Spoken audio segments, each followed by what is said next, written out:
All right. Hello, everyone. I'm Phoebe Lapine, and welcome to Wellness Wednesday. I have an amazing guest with me here today who's going to help me kick off the gut health portion of my wellness project, and that is Dr. Robynne Chutkan.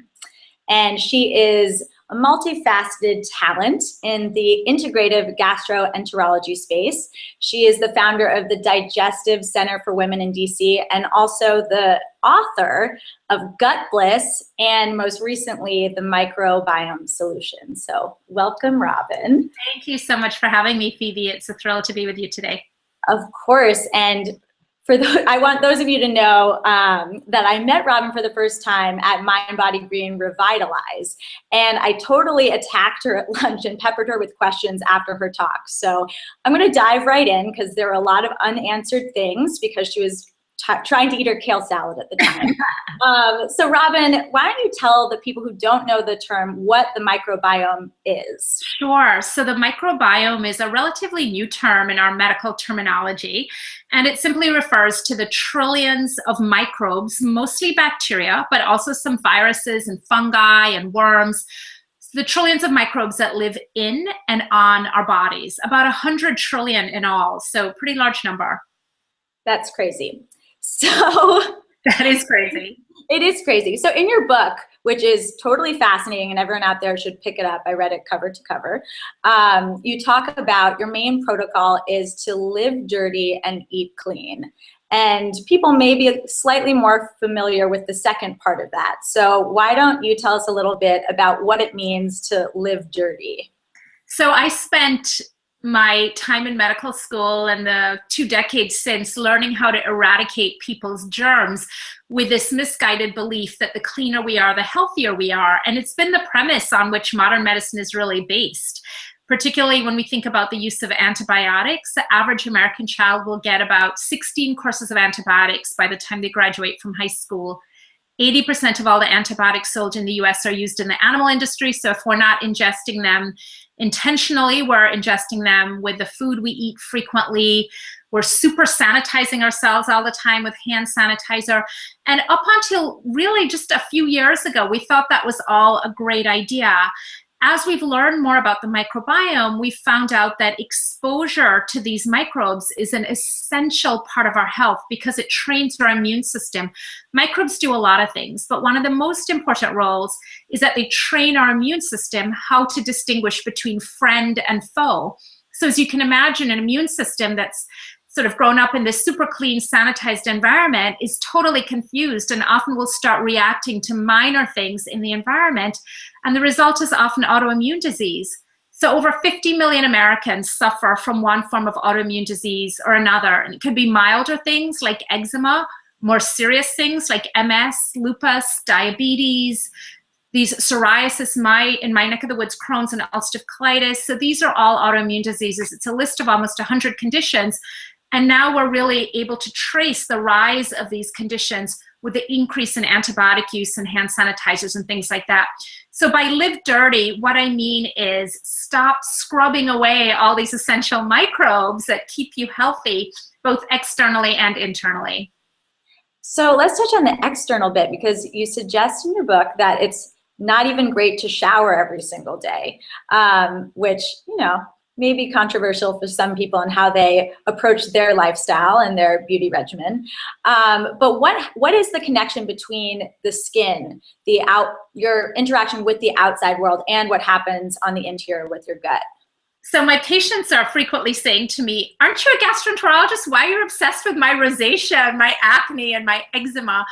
But I am obsessed with it. And when you think about it, Phoebe, the skin is sort of like the outside of the gut. Everything we put on our skin gets absorbed inside. If you've ever had on, you're a natural beauty. I'm sure you don't wear makeup very often, but if you do put makeup on, you notice that when you put it on in the morning, by the end of the day, it's like, where did the makeup go? It's gone. You know, it gets absorbed in through your skin. And similarly, everything that we eat can potentially get pushed out through the skin. So if you think about people having allergic reactions when they eat something, it's often the skin that tells you that you're having a reaction to something. So the two are really connected. I really like to think of the skin as the outside of the GI tract and the GI tract as the inside of the skin. And certainly conditions like rosacea, we know that rosacea, the redness on the cheeks and the nose, on the chin that people get, that there's a direct correlation to inflammation in the gut. There are a lot of theories where we're not really sure what causes rosacea. One of them is overgrowth of these Demodex mites in the skin. But other conditions too, like eczema, acne to some extent, represent an imbalance between some of the more helpful species and some of the more pathogenic species. And so if you think about it, when you're using these harsh chemicals on our skin, these microbes are pretty fragile. So a typical antibacterial soap, as luck would have it, the more helpful microbes tend to be the more fragile ones, and they're the ones whose numbers are being diminished, and then you get overgrowth of some of the more pathogenic staph species, and lo and behold, you have eczema. And we do know that about 90 to 94% of people who suffer from eczema are colonized with staph. So there's an ecosystem on our skin that's really robust, it's very fragile, and it doesn't take well to being scrubbed away with chemicals. So in an ideal world, we would kind of roll around in the dirt, in the soil, in nature. But I live in New York City, so there's no sand. Yes. So of course there are maybe some bad kinds of dirt out there.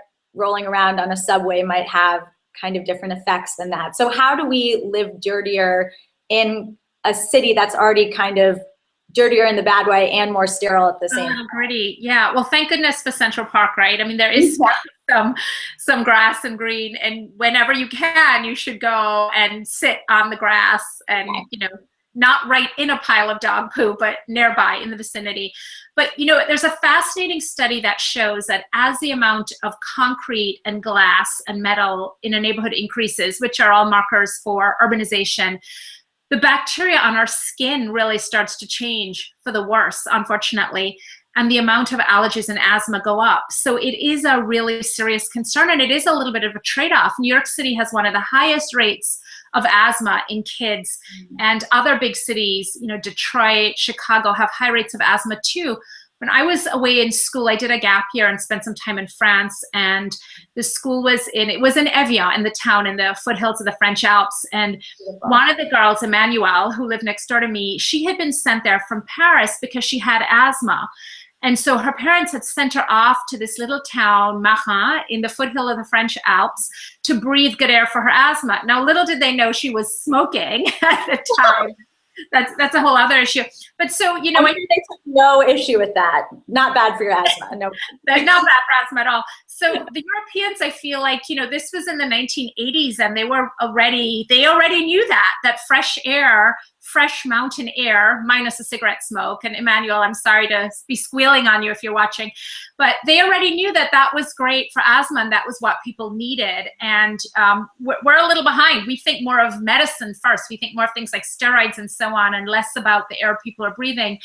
But that really is a problem. But New York City is not full of dangerous microbes. There's some good things too. And I think there's a lot of miseducation and misinformation out there about, for example, microbes on the subway. It's really your immune system that dictates whether you're going to get ill. I mean, certainly if you're in an Ebola ward, that's different. But for most sort of household germs and the things that would be on the subway, if your immune system is healthy, meaning that if you have sufficient quantities of good bacteria, you're able to drown out those viruses, and you typically don't get sick. So if you think about people you know, I know people who never get sick. And I know people get sick all the time, but if I think about the people I know who never get sick, some of whom are my colleagues in the hospital who are exposed to all kinds of viruses and bacteria all the time, it's not that they're not exposed to the same stuff other people are. It's that their basic immune system is stronger, generally because they've been exposed to fewer antibiotics, they've eaten a healthier diet, and their microbiome is less damaged. So we should be thinking less about, you know, scrubbing away the germs and avoiding germs, and more about how we can boost our immune system through some very natural practices. Number one of which is judicious use of antibiotics and of skipping the hand sanitizer. Yeah, I totally agree with that. But here's my question. For someone like me who has an autoimmune disease, whose immune system is already off the rails, can we truly live dirtier without any sort of risk? Should we be holding that subway pole and not washing our hands afterwards? You know, Phoebe, I think you can, because I think what you'll find is that boosting your immune system and replenishing your population of healthy gut bacteria is part of the treatment, part of the journey to healing your autoimmune disease. You do have to be careful, though. I really appreciate the point you're making. And what I would recommend is, I lived in New York City for 10 years. I rode the subway. Washing your hands with just a mild soap, not antibacterial, mild soap, warm water, that will work well. And that's probably a good idea, because there are people who have flus and other things that you can catch who are riding the subway, you're holding onto the pole. So it's probably a good idea. But I would definitely skip the triclosan and the hand sanitizer, because chemicals like that are actually really disruptive to the microbes on our skin. And again, they can get absorbed into our body. Great. So it's not too late for us, basically. It's not too late. And you can get a dog. Or I can give you our dog. Oh, you want me to come babysit your dog, Hugo? Okay. I could lend you Hugo for a week so that we can get a little vacation. So before we segue totally into how to heal from the inside out and the subject of diet, I want to first talk about one of the biggest culprits that you mentioned, which is antibiotics. And I know in your book that you mentioned a few specific conditions like acne and sinus infections where people really get put on long-term multiple courses of antibiotics. Can you explain a little bit why this is kind of feeding a vicious cycle and part of the problem, right, then the solution? Sure. So again, it's this sort of misguided sense that these conditions are active infections when they're really imbalances. So there was a study from Harvard that looked at people with chronic sinus infections, chronic sinusitis, and they found that a significant percentage, again, it was in the 90s, were colonized with yeast and other sort of undesirable species. So the problem with chronic sinusitis is chances are you've been put on antibiotics chronically. People who suffer from chronic sinusitis are missing about a third, anywhere from a third to a quarter of the healthy microbial species. So it's not that they're infected, they are imbalanced. And if you keep giving them more antibiotics and more steroids, you worsen that sort of ratio of good to bad bacteria. It's off. Typically, there's a higher ratio of bad, a lower ratio of good. And antibiotics just compound that. And what I find in patients who I see who complain of chronic sinusitis is that the more antibiotics they take, the more they need, and they never really get better. And then they have all these sinus surgeries, and it's just this vicious cycle. And the same thing with acne. I think knowing what we know about the microbiome today, putting kids or adults for that matter on antibiotics to treat acne, sometimes for years, I mean, I think it's malpractice. We know that 5 days of a broad spectrum antibiotic, like the kind that's often used to treat acne, removes 1/3 of your gut bacteria.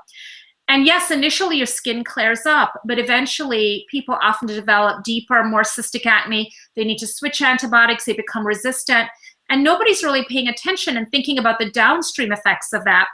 What does that mean that you've now been on 5 different antibiotics for 2 years? What does that mean if you do end up with a life-threatening infection and the likelihood of your bacteria being resistant, in addition to the fact that you've now decimated your microbiome and you've potentially set yourself up for a real autoimmune disease down the road?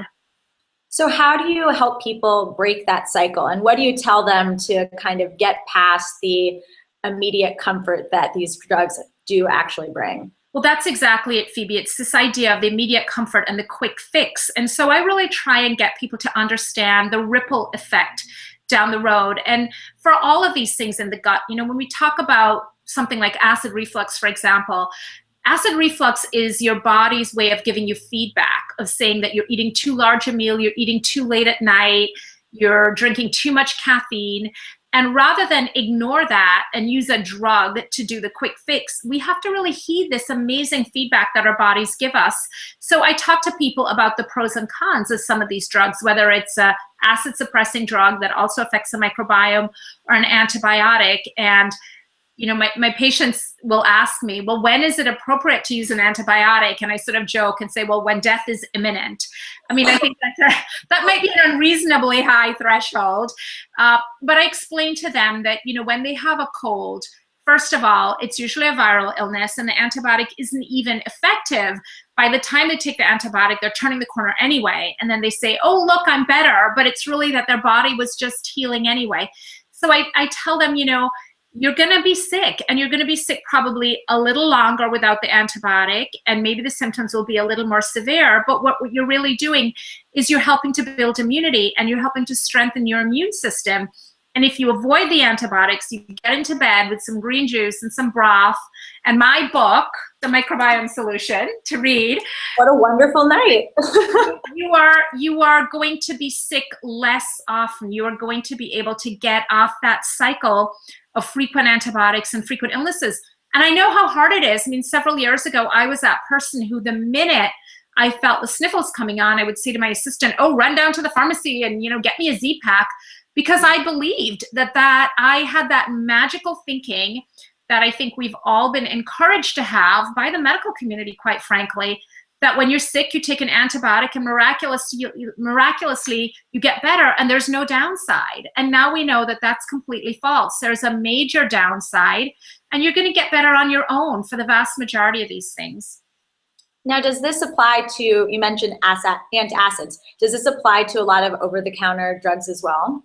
It does. So if we look at things like acid-suppressing drugs, antacids, H2 blockers, proton pump inhibitors, all of which in various forms are over-the-counter, there's some really compelling reasons that we have stomach acid. We're pretty thoughtfully designed. However, we ended up here. A lot of thought went into it. So stomach acid, number one, is one of the body's main defenses against bacteria that can enter the body through the mouth.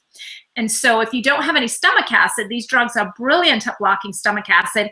That means that harmful bacteria, because there are still some harmful microbes out there, harmful bacteria that get in can overgrow and proliferate very quickly in the stomach, an environment that should normally be a very inhospitable, unfriendly environment for bacteria is now a friendly alkaline place. So number one.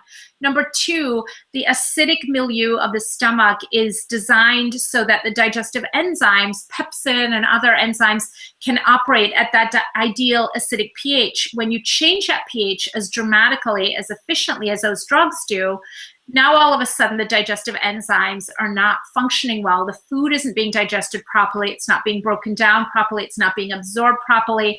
So that's really the second reason. And we see with long-term use of these drugs, particularly the proton pump inhibitors, we see that people develop deficiencies, low magnesium, there's an increased fracture risk, it can worsen osteopenia, bone loss, because over time the mineral absorption is really affected by the change in pH. So what do people do to treat certain things naturally? Especially, let's say, for the example that I've had to deal with in the past of getting some sort of stomach bug abroad. How do you weigh when it's time to treat that with an antibiotic? And if you choose no, how do you face that naturally? Sure. So that can be a tricky one, particularly if you're in a foreign country, your local healthcare provider isn't around, your mom isn't around to make you some broth. I mean, it can be really tough, and you might be out and about, and having, 18 bowel movements a day might not be convenient when you're out trekking around. So there are a couple warning signs. If you have a high fever, that's really a sign that you should seek medical attention, because that could be something more serious. If you're vomiting and having diarrhea, you are in danger of dehydration. Even if you don't need an antibiotic, you may need to be rehydrated with an intravenous line or given an oral rehydration solution. So if you're losing fluids from both ends, if you're having severe abdominal pain or cramping, if you have blood in the stool, these are all sort of alarm signs that something major could be going on, and you should definitely get checked out. But again, most of these dysentery type things, a Montezuma's revenge that you might get, are viral, or they're self-limited bacterial infections. And even one of our common foodborne illnesses here in the US, salmonella, not only do we not recommend treating with antibiotics for most cases of salmonella, using an antibiotic can prolong the carrier state of salmonella. So there are very few instances with salmonella, really only if it gets into the bloodstream and somebody has systemic illness, where isolating it from the blood would be treated with an antibiotic. So antibiotics aren't just not needed, they're contraindicated because they can make things worse. So I use, in my patients who have diarrheal illnesses where it's pretty clear that this is not something major, they're not in danger of losing their colon, I use something simple and wonderful that we also use in our dog Hugo, which is bentonite clay and a little pumpkin. It's amazing. So bentonite clay, if you think about taking dirt and putting it in water and making mud, that's what it is. So a couple tablespoons of bentonite clay. There are more specific instructions in my book, in the Live Dirty, Eat Clean plan. A couple times a day will thicken up the stool, liquid stool, and give you more sort of clay type stools that are a lot more manageable, particularly if you're trekking through Nepal or something like that. And also a little organic pumpkin with the bentonite clay really can bind and thicken the stool. So these are really natural things that can allow you to be more comfortable until your body heals. And what I see very, very commonly in my practice is somebody has a viral diarrheal illness, some well-meaning erstwhile physician gives them an antibiotic, and then they get C. diff, Clostridium difficile, which we're seeing in epidemic proportions. So C. diff, Clostridium difficile, is a bacteria that's present in low amounts in the environment, in the community, in people's colons. When you give an antibiotic, you suppress so much of the good bacteria that now the Clostridium difficile is really able to proliferate if you acquire it or if you had it in your gut in low amounts. And it can cause overwhelming infection and even death. So C. diff is a thing that we've heard about in the news that they've been using stool transplants for, and those have worked very well. So I'm seeing in my practice certainly way more damage from people not using antibiotics appropriately than from people typically foregoing an antibiotic. And I think that's pretty typical of where we are right now with medicine and antibiotic use today.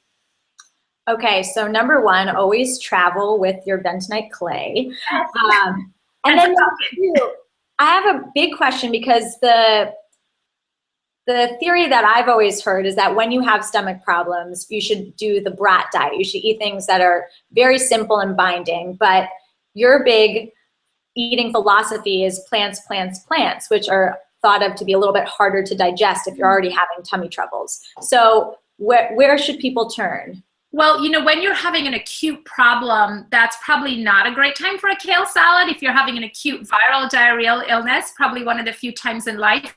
So I do think things like bananas and some watery rice, which will both rehydrate you and help to bind the stool, applesauce, tea, those things. A BRAT diet can be helpful in an acute setting.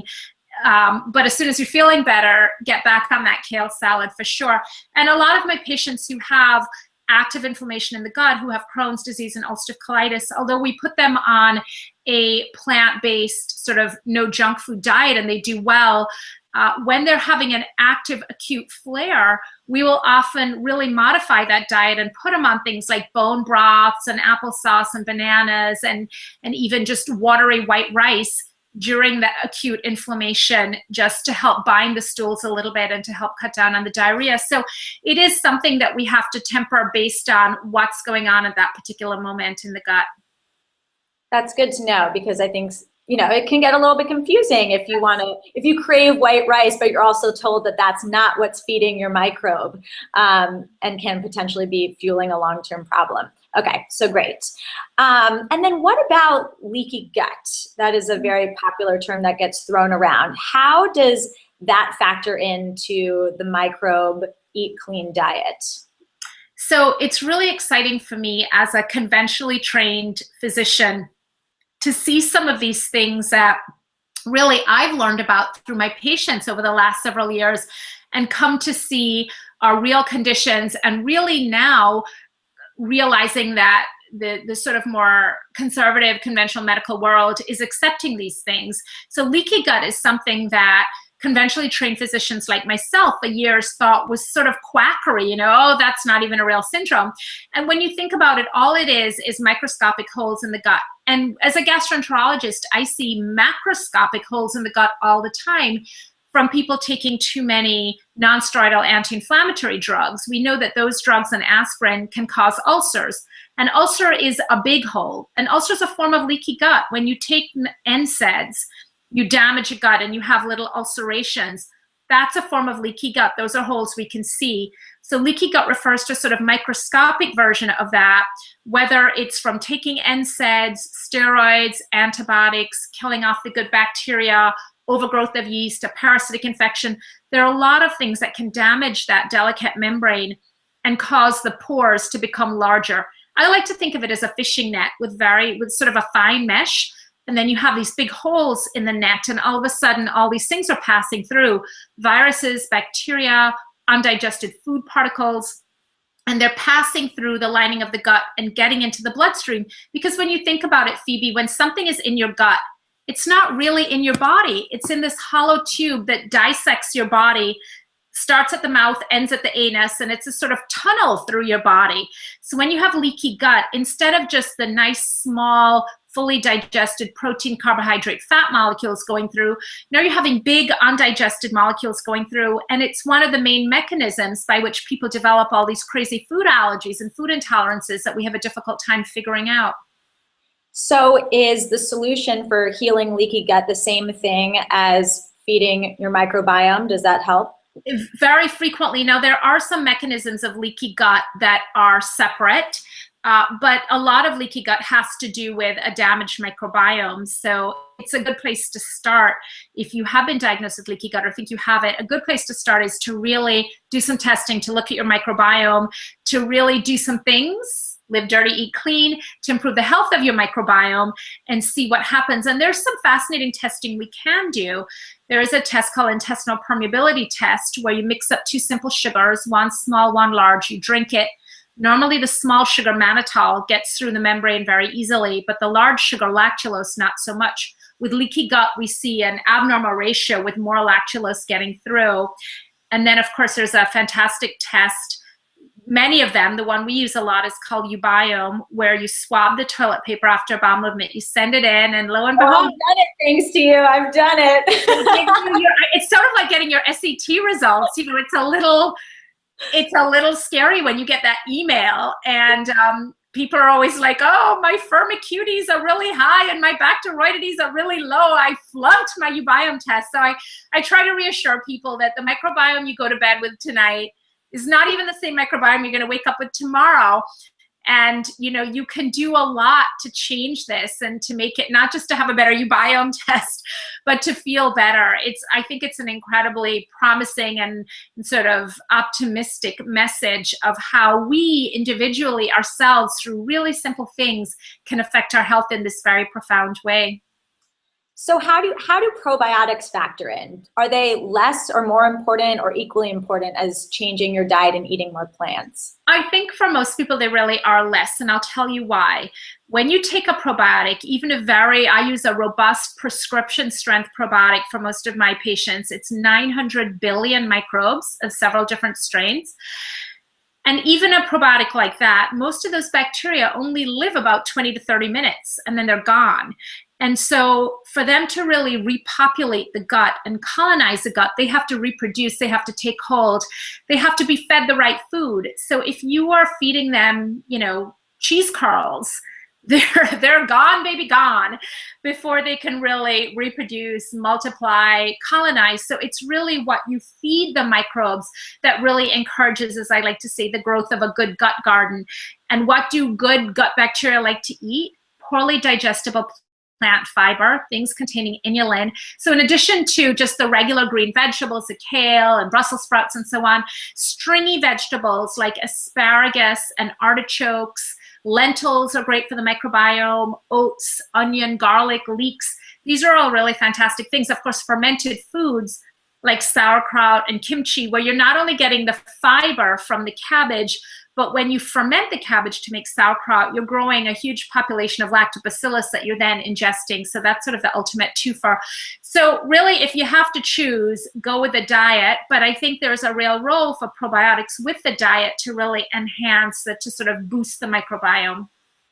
And I know your philosophy is all about adding instead of taking away, which is very much in line with mine, to eat a lot of good with a little bad. But are there any things like alcohol, sugar, that can really just negate all of the nutritional benefits of all the other things you're putting in your body? Is it even worth putting kimchi in your grilled cheese sandwich? Well, you know, it's still worth it, but I will say, you know, in my first book, Gut Bliss, I talked about SAD gas, eliminating SAD gas for bloating. And the SAD part was soy, artificial sweeteners, and dairy. The gas part is the really hard part. That's the part where my friends say to me, well, what else is there to eat besides gluten, alcohol, and sugar after all? But gas, gluten, alcohol, sugar, those are three things worth really taking a look at. And for most people, you don't need to 100% eliminate these things by any stretch of the imagination, but really cutting down, and not just gluten on its own, but really processed, refined carbohydrates, because those things are broken down directly into sugar. The glycemic index of gluten is higher than table sugar. So when you're eating a slice of cake, and what is that doing? Those glucose molecules directly feeding your candida, your yeast population, your sort of undesirable bacteria. So you have to really think about that. And of course, you can tolerate some of that in small amounts, but if the majority of your diet is gas, alcohol is a toxin for our body in a pretty significant way. It's metabolized to acetaldehyde, which is a first cousin of formaldehyde. Again, we can tolerate small amounts of it, but if you're sort of toxing with this stuff all the time, it's pretty hard to overcome no matter how much kimchi you're eating. So I think a balance is really important. Great. And so lastly, for those of us who haven't gotten the uBiome test, or perhaps in between our results, is there anything we can tell from our everyday poop that'll let us know how we're doing? Absolutely. It's like reading tea leaves. And if you're not turning around and taking a look, you must turn around and take a look. Tattle. You must tattle. It is just crazy. Your body gives you, the stool is one of the most important markers for how you're doing. And it's crazy that people close their eyes and flush it away without looking at it. So on my phone, I have dozens and dozens and dozens of pictures of stool, my own, my daughter's, my dog's, patients, and I have to be really careful with my 10-year-old daughter if she's playing with my phone and a friend is around, because chances are, there are going to be some stool pictures flashing, which is de rigueur in our household, but not in everyone else's. So it really started when people would say to me, well, what does a normal stool look like? So I would show them a picture. And I wouldn't always tell them whether it was mine, because you don't necessarily want to know that you're looking at your doctor's stool. That might just be a little TMI. But I would show them. I would say, this is a night. Look at the color. It's sort of chocolatey brown. You can see some little undigested bits of food in there. That's totally normal. It's nice and bulky. I talk about the clean wipe, about when the stool evacuates, when it exits the rectum and you wipe. It's not a schmeary wipe, which suggests incomplete emptying, but it's a nice clean wipe. It's all out in the bowl, and the diameter and all of these things. So I think the other thing is, though, that when you have a really good bowel movement, you just know how you feel. When you get up off the pot, you feel kind of detoxed when you think about it. So what I really try to get my patients to do is to make an association between what's going in and what's coming out. It's a really simple thing, but so many people don't realize it.